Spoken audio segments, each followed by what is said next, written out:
সরকারকে অনুরোধ করবো হিন্দি এবং বাংলাকে সামনে রেখে আপনি আপনার প্রবচন রাখবেন।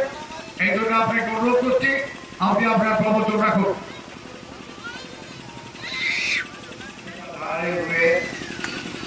हमारे केंद्रीय पदाधिकारीगण, बंगाल कमेटी, स्टेट लेवल और जितने पदाधिकारी हैं और बंगाल से पधारे हुए अनुमतियों और जिज्ञासुओं को हमारी तरफ से तहे दिल से जय जय।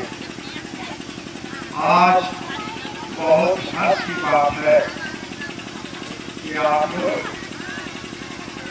ज्ञान की गंगा में स्नान करने के लिए पधारे हुए हैं। गंगा के नाम सुने होंगे, लेकिन आज ज्ञान की गंगा के नाम सुने हैं। मुनि समाज ही एक संस्था है जो आपकी बैतरनी नदी को पार कराने के लिए तत्पर रहती है। मुनि समाज कल्याणकारी संस्था है। मुनि समाज आपको मुक्ति दिलाने की संस्था है।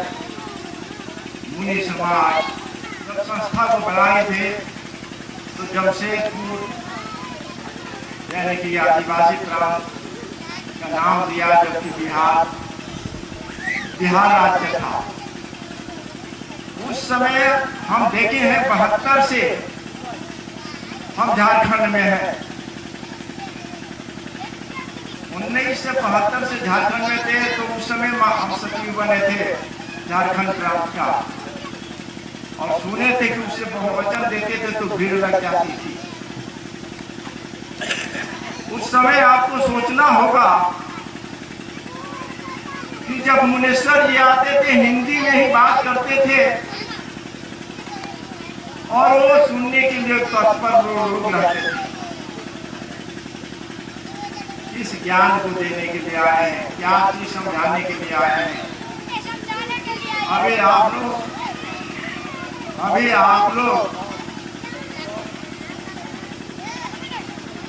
लोग जो पधारे हुए हैं, हमारे अभी जितने हमारे मुनि लोग वरिष्ठ मुनियों को सुने होंगे कि सब कहते हैं कि वो गॉड, वो ईश्वर, वो देवी देवता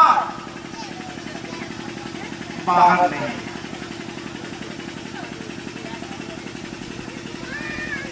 हमारे मुनि लोग बोलते हैं, हमारे मुनि समाज के ज्ञान बोलते हैं। लेकिन अगर साधारण जन जो मुनि समाज से संपर्क नहीं रखे हैं, अगर कह दिया जाए कि वो शक्ति नहीं है तो परेशान हो जाते हैं। आस्था जो है आपका या उनका बाहरी दुनिया में, बाहर की दुनिया में, संसार में है, क्योंकि सुनते आए हैं, हमेशा से बताते लोग आए हैं ये शक्ति अंदर नहीं बाहर है। लेकिन आज आपको अनुभव करना होगा वो इस चीज को कि जो दो ही दिशा हमारे मुनि समाज बताती है, एक बाहर एक अंदर, और ये बाहर को देखने की नजरिया हमारे आपके बीच है। हम समझ सकते हैं, हम समझा सकते हैं बाहर में क्या है, भीतर में क्या है। बाहर में जितने मंदिर मस्जिद को दिखाया गया है, हम गलत उसको नहीं मानते हैं। गलत वहां तक नहीं मानते हैं कि आप लोगों की जो पढ़ाई होती है उसमें देखे होंगे कि पुरुष को 3 भागों में बांट दिया गया है।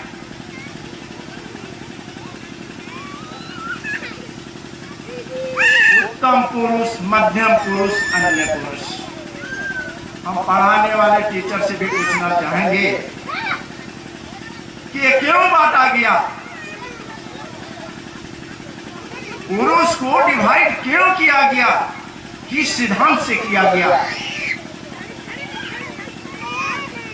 आज मुनि समाज में हम सोचते हैं कि अगर मुनि समाज में कोई पदार्पण भी किया है, नया भी है,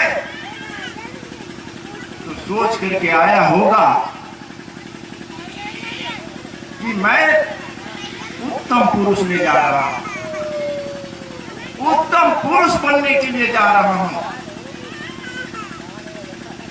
सेकंड, मध्यम में नहीं, अन्य में नहीं। हम उस चीज को बताना चाहेंगे कि फर्स्ट पर्सन उत्तम पुरुष, पुरुषों में जो उत्तम है, हम सब पुरुष तो हैं, हमारे मुनि लोग सब पुरुष तो हैं। पुरुषों में उत्तम कौन है जिसका नाम पुरुषोत्तम है?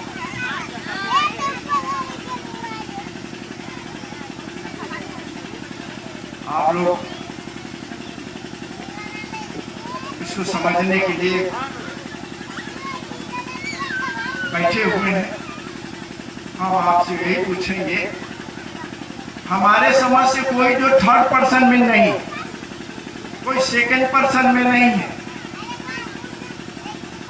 जब जन्म लेता है तो फर्स्ट पर्सन में ही लेता है, और जमीन पर आता है तो गार्जियन के रूप में माँ को माँ ही बोलता है। लेकिन जब बड़े होते हैं, आपसे पूछा जाता है आप कौन है, आप कौन है, आप कौन है, मैं हूं, मैं हूं, मैं हूं का जवाब मिलता है।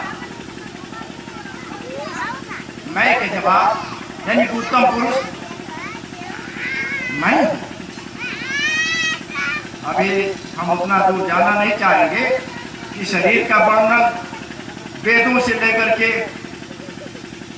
गायन तक मंत्रों का उच्चारण जितना भी आया है, मैं को समझने के लिए आया है। मैं जहां है उसका जो कार्यकलाप है, उसका जो गुण है, उसको सिर्फ समझाने के लिए आया है, अन्यथा कुछ नहीं है संसार में। संसार में जो मेकर है मैं को हमारे मुनि समाज में अब यहां पर आना पड़ेगा। सेकंड पर्सन उसको कहा गया है, समझाया जाता है, किसी ज्ञान से थोड़ा सा फिसल गया, थोड़ा से दूर चल गया और साधारण में भी नहीं गया तो पेंडुलम की तरफ घड़ी में जैसे है चलते रहता है, ना इधर का ना उधर का, इस घाट का ना उस घाट, वो बीच में पड़ा रहता है। और जो सबसे साधारण है, मैं से उसका ताल्लुक नहीं है, सिर्फ दुनिया में जो शक्ति बताया जाता है उससे ताल्लुक है।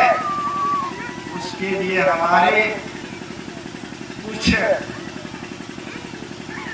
जो धर्म अवलंबी हैं, इस ज्ञान को हासिल करके अपने को पुजवाने के लिए, पैसा इनकम करने के लिए, बिजनेस करने के लिए एक शक्ति का उत्पादन कर दिया। और ऐसा कर दिया उसमें देखिएगा कि अभी बोले ना कि न पत्थर में है, न मिट्टी में है, न काठ में है तो कहाँ है, यहाँ है। लेकिन वहां बता दिया कि नहीं, पत्थर में है, काठ में है, और उसको क्या किया, मंदिर बना करके रख दिया, मंदिर के अंदर सजा करके रख दिया। आप लोग समझते होंगे कि कौन सजाता है, कौन बनाता है और कौन फिर जो है चरण स्पर्श करता है। ये कहां से आ गई, ये कौन समझाया, कौन बताया, किस लिए किया। लेकिन एक बात कहेंगे, इसमें ऐसा नहीं है सोचना है कि हमारा धर्मावलंबी जो है इस ज्ञान को नहीं समझते हैं, हम उनको जो है गलत नभी तक नहीं कहेंगे। कि ज्ञान जिंदगी भर हासिल करते हैं, कई जन्मों तक हासिल करते हैं, जब ये ज्ञान हासिल हो जाएगा वो अपने ही शब्द को दोहराने लगे, कहने लेकिन हम गलत हैं। ये संस्कार पाने की हम कोशिश करेंगे तब जाकर के प्राप्ति होती है। तो साधारण जो जन है, गण है, जो इस ज्ञान से दूर है, उनको अंदर क्या दिखाया जाता है? श्रद्धा और विश्वास। कहते हैं क्या उसमें उनको श्रद्धा है, उसी से उनको जो है आशीर्वाद मिलता है, वहीं से उनको जो है हमारी शक्ति जो देती है। अब आया कि श्रद्धा विश्वास कहां से पैदा होती है? श्रद्धा और विश्वास कहां से पैदा होती है? कहा गया कि रामायण में भवानी शंकरो वंदे श्रद्धा विश्वास रूपणम। ये श्रद्धा विश्वास को क्या बताया गया है? भवानी शंकरो, भवानी यानी कि पार्वती और शंकर किस रूप में है? श्रद्धा विश्वास, श्रद्धा और विश्वास। तो वो जो है श्रद्धा विश्वास, जो पार्वती और शिव की बात हम कर रहे हैं, वो श्रद्धा और विश्वास के रूप में है, वो आपके अंदर है। उस मंदिर में खोजने जाइएगा तो नहीं मिलेगा। लेकिन कल्याण क्या होता है कि जब हम नहीं जाते हैं, पूजा पाठ करने जाते हैं, अपना मस्तक पीट करके आते हैं, प्रसाद चढ़ाते हैं, उस दिन एक आप जो है योग की एक रूप लेकर के जाते हैं। किसमें? सोच क्रिया को लेकर के जाते हैं, सिर्फ सोच। उस दिन खाली पेट रहेगा, नहाना धोना होगा, कपड़ा धोना होगा, इसके बाद जाकर के मंदिर में ध्यान लगाते हैं। थोड़ा ध्यान दीजिएगा कि जब मंदिर में जाकर के प्रसाद चढ़ाते हैं, पंडित चढ़ा देता है, हाथ धोते हैं, आंख बंद करते हैं, आपकी आंखों के सामने क्या आता है? आशीर्वाद देते हैं, आप चले जाते हैं। यहाँ सोचने के लिए हम कह रहे हैं कि आपकी श्रद्धा और विश्वास वहां ले गई, आंखों के अंदर वो चित्र आपको झलकने लगा। क्या कभी देखे होंगे तो वो उठ करके आपके अंदर घुस गए? नहीं, ये आत्मा उस रूप को धारण किया और जाकर के आपने उसका दर्शन किया और आपने श्रद्धा और विश्वास के चलते आप जाकर के काम करते हैं। आप उस पर आधारित हैं, आप दूसरे पर आधारित हैं, अपने को न जान करके उस मूर्ति को सिर्फ जानते हैं। अंतर इतना ही है कि मेरा ही श्रद्धा विश्वास वहाँ है, मेरे बताने के लिए जो साधारण जनता है, साधारण आम पब्लिक है, उनकी छत्र छाया थोड़ा देने के लिए कि कम से कम इतना नहीं जानते हैं तो उनकी कल्याण हो जाए, और उससे हमारे मठ पदाधिकारी जो है, मठासीन जो बैठे हुए हैं, उनकी रोजी रोटी भी चले। ये है उसका कारण। लेकिन हमारे कहने के मतलब है कि हर मुनि, हर आदमी, हर व्यक्ति मुनि नहीं बन सकता। जो मननशील व्यक्ति है, मनन करता है, जो मन को मंथन करता है, तो आप जाकर के समझेगा कि मन क्या है। मन को मंथन कीजिए, इसमें और उसके लिए आप लोग आता है। हमारे ऋषियों महर्षियों ने बहुत मेहनत करके, अभी हमारे दुबे जी बता करके गए हैं कि संसार की उस शक्ति को बताने के लिए इतनी मंथन किया, चारों तरफ टुकड़ा हुआ, हर तरह से 50 से 100 बार अपने को अध्ययन किया होगा, तब जाकर के ये मिला होगा। तो कहते हैं कैसे? योग पद्धति, योग पद्धति एक पद्धति है उस ज्ञान को जानने की। जहां पर मुनि महर्षि उस ज्ञान को हासिल किए और उन्होंने पद्धति को बनाया। किसके लिए बनाया? आम जनता, हमारे लिए, आपके लिए। ज्ञान जो होता है प्रकाश देता, अंधकार नहीं। ज्ञान में प्रकाश है, और जब तक ज्ञान नहीं है आप अंधकार में हैं। और ज्ञान दूसरे के पर निर्भर नहीं करता है। अगर रोशनी, ज्ञान की रोशनी में चलना चाहते हैं, ज्ञान की रोशनी में आगे बढ़ना चाहते हैं, परिवार को आगे बढ़ाना चाहते हैं, तो अपने हासिल करो और परिवार बच्चों को हासिल कराओ। ये मुनि समाज का सिद्धांत कहता है। मुनि समाज स्वतंत्र बनाता है, बंधन नहीं। मुनि समाज बताता है कि ये ज्ञान छिपाने की नहीं है, ये समझने की चीज है। ज्ञान का भंडार अगर है तो आप हैं, आपके अंदर है। अब आया इस ज्ञान की भंडार को पाने के लिए अब हमें क्या करना पड़ेगा? तो यहाँ दो चीज बताया गया है कि मनुष्य में कहा गया है कि पारपस जीव स्वस भगवानता, जीव अनेक एक श्रीकांता। अब यहीं पर जो बहुत ही है तुलसीदास में लगता है। और परमस जीव जो दूसरे के अधीन है, दूसरे के आधार पर काम करता है, दूसरे के सुन करके काम करता है, परमस क्या है? परमस है, वो जीव है। स्वस भगवंता, जो अपने आप में रहता है, अपने आप को जानता है, वही भगवान है। लेकिन यहाँ फर्क क्या है कि ये भी जीव है, वो भी जीव है। उसी को श्रीकांता कहा गया है। वही श्रीकांता जो जान जाते हैं कि वो है तो कौन है, उसी के ऊपर। अब इसके लिए अब आपको की आवश्यकता पड़ती है। तो कहा गया है कि जो का चित्त वृत्ति निरोध है। लोग किसको कहते हैं? साधारण सी बात है, हम तो नहीं इसको समझते कि भाष्ट चीज है। हम करना ही नहीं चाहते तो भाष्ट हो जाता है।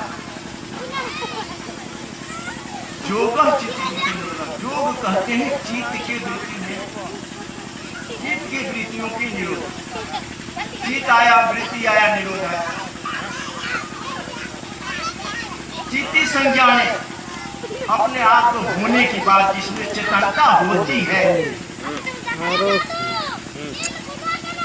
जिसको चेतन कहते हैं, चित्त भी कहते हैं,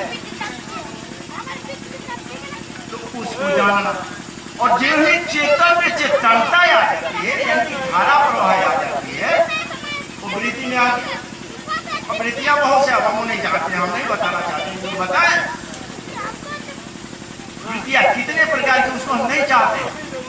अच्छा बुरा की बात करते रहती है।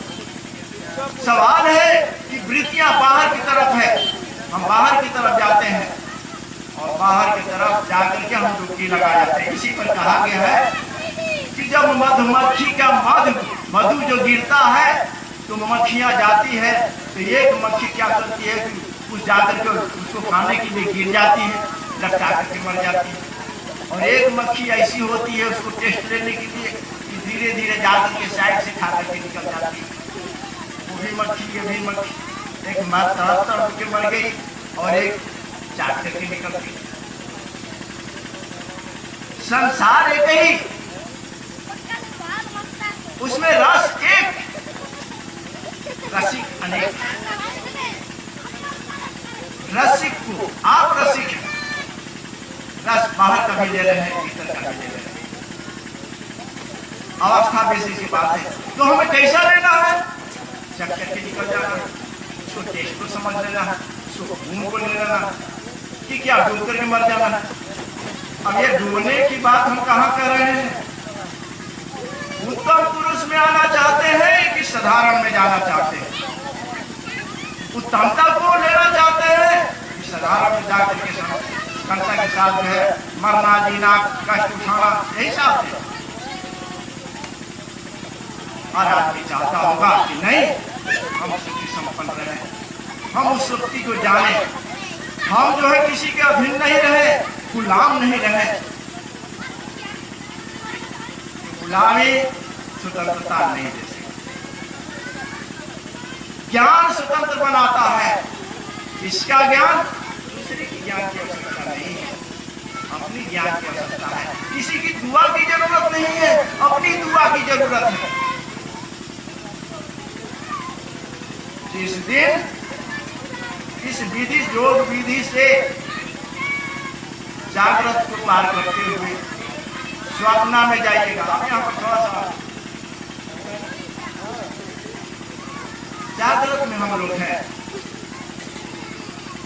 जागृत में हम लोग बहुत सा कष्ट उठाते हैं। कोई सुखी है, कोई दुखी है, कोई हमारे अपने समाज में है, कोई जो है वो मंदिर को ये करता है। लेकिन एक चीज कहेंगे कि योग से जानने से पहले इस मंदिर को भी समझ लीजिए कि मंदिर शब्द आया इतने चालाकी से लिया गया। आज आपको समझने की टाइम मंदिर किसको कहते हैं? जहां मन और इंद्रियां वास करती है उसका नाम मंदिर है। हम आप उनसे पूछेंगे कि मन कहाँ है आपका? 5 ज्ञान इंद्रियां, कर्म इंद्रियां कहाँ है? आपको सत्यता को कबूल करना पड़ेगा कि ये 5 ज्ञान इंद्रियां और ये कर्म इंद्रियां प्लस मन हमारे शरीर के अंदर है। मंदिर कौन हुआ? ये शरीर ही मंदिर है। शरीर मंदिर है।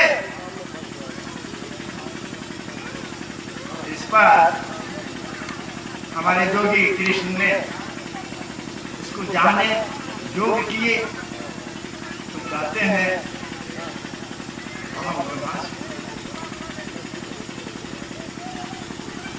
अपने को ब्रह्म कह दिया। कैसे कहा कि अयम आत्मा ब्रह्म, इदं शरीरम ब्रह्म।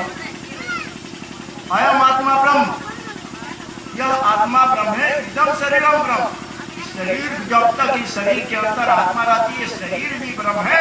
इसलिए इस मंदिर को, आत्मरूपी मंदिर को आपको सजा करके संवार करके रखना होगा, तब जाकर के आपको दुख तकलीफ नहीं होगी। ये मंदिर है रहने वाला। जिस शक्ति को खोजते हैं संसार को चलाने वाला वो है, वो समष्टि है, टेस्ट नहीं है। टेस्ट अभी है जब उस ज्ञान उसको हासिल कर लीजिएगा। जिस दिन उसको जो है समझ जाइएगा। बताते हैं अगर कोई मुनि अगर परम पद को पाए होंगे, जिस पद के मुनि समाज में आया जाता है, ज्ञान को हासिल करना चाहता है, वो परम पद कैसे हो? जब चित्त की वृत्तियों का निरोध होता है।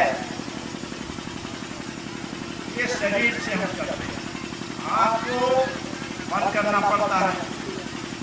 ओम जो है, ओम क्या है? ओम को पहले जानिए, ओम शब्द को जानिए। ओम को कहा गया एकाक्षरम ब्रह्म, ओम एकाक्षरम ब्रह्म, जिसकी समाप्ति नहीं है ऐसा अक्षर है। तो जिसकी खोज होती है, वलंबन है, वो ओम है। आत्मा का नाम ओम रखा गया है। आत्मा का नाम ओम रखा है। किस क्रिया से होगा, कैसे होगा? तो उसमें जो है प्रणव करते हैं, ओम की उच्चारण करते हैं। कब उच्चारण सही होगा? जब स्थिर बैठ जाइएगा। स्थिर बैठ करके जो प्रणव कीजिएगा, और प्रणव जो करने वाला और किसके लिए कर रहा है, वो स्टार्टिंग से अंत तक है कि नहीं, उसको सिर्फ नजर रखना। प्रणव चिल्ला करके नहीं, ईश्वर को संकेत देने के लिए इशारे की जरूरत पड़ती है। ये आत्मा को अपने आप को जानने के लिए इशारे की जरूरत पड़ती है। चिल्ला करके नहीं, शांति से बोलिए। ओम जो होगा, तो जब ओम शुरू होता है तो उसका नाभि पर प्रभाव पड़ता है। महेश्वर जी ने कहा कि जब ओम ही ओम का उच्चारण सही होगा तो अष्टांग योग का पालन हो जाता है। कहा तो जाता है, कहा तो देते हैं। लेकिन पालन होता है कि नहीं? जब नाभि पर उसका प्रभाव पड़ना चाहिए। आवाज की बात नहीं, मिनिस्टर जी ने इतना कहा, आप योग शास्त्र में पढ़े होंगे, 3-3 फीट पर जो है साधन करने के लिए भी अभी गुण है। सिस्टम कुछ नहीं, क्या गुण है? एक मिनट लागत हो, बड़ा चीज, दूसरा वो क्या क्या जो बोलते रहते हैं, शांति वाला आदमी जो उसको जो है समझ रहा है, क्या साधन करेगा? चिल्ला करके करने की चीज, लैपटॉप कंप्यूटर उसके भाव को समझने की चीज है। तो जे वही आप कॉपी करते हो 1 घंटा टाइम लगेगा, 32 GB, उस समय नाभि पर प्रभाव पड़ेगा और ये जो शरीर का ध्यान उस समय आपको कम नहीं रहेगा। एक भाव में जाइएगा और जैसे भाव में जाइएगा, एक महामंत्र बताया गया है, ओम के बाद महामंत्र है, जिह्वा का जप योग नहीं है, वो जपा नहीं जाता है, वो मन से जपा जाता है, ऑटोमेटिक होता है। क्या है? विप्लव है, मैंने प्राण से ताल्लुक है। प्राण जहां पर स्थिर होगा वहां मन स्थिर होगा, वहां शरीर भी स्थिर होगा। मन और प्राण की स्थिरता जब हो जाएगी, इस संसार विहीन हो जाइएगा, संसार नहीं दिखाई देगा। उस समय आपकी शरीर की जो है इतनी बड़ी वजन तिनके की समान होते जाएगी। अगर परम पद की तरफ जो बढ़े हैं उनको पता चलेगा ये तिनके की तरफ हो जाएगी, उड़ने लगेगा, एक बार उड़ेगा, फिर दोबारा रिपीट कीजिएगा, जा करके आप ऐसा स्थिति आएगी कि शरीर के अंदर एक सूक्ष्म शरीर है जो स्वप्नावस्था में प्रमाणित लोग करते हैं कि जब सोते हैं स्वप्नावस्था में जाते हैं तो उस समय किस शरीर में रहते हैं ये अनुभव की चीज है। और जो स्वप्न देखते हैं जिस शरीर में वो सूक्ष्म शरीर है, यही उसका प्रमाण है और प्रमाण नहीं है सूक्ष्म।